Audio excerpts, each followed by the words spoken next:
আজকে একটি ডাইসের অঙ্ক দেখাবো। দেখো, এটা আরআরবি মানে রেলওয়ে রিক্রুটমেন্ট বোর্ডের 2004 সালের প্রশ্ন। এটা একটা ডাইসের দুদিকটা দিয়ে দিয়েছে আর বলেছে হোয়াট নাম্বার ইজ অপোজিট 3, মানে 3-এর বিপরীতে কি আছে। এই প্রশ্নটা আমাদের করেছে। তো ডাইসের অঙ্কে প্রথমেই যেটা দেখবে যে এটা রেগুলার ডাইস না ইরেগুলার ডাইস। রেগুলার ডাইসে সবসময় 1-এর বিপরীতে 6 থাকে, 2-এর বিপরীতে 5 থাকে, 3-এর বিপরীতে থাকে 4।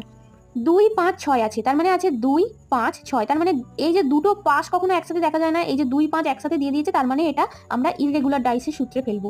এই যে ইররেগুলার ডাইসটা চিনে ফেললে, এরপর দেখো কমন সংখ্যা আছে নাকি দেখবো। কমন সংখ্যা এখানে কি আছে? 5 আছে।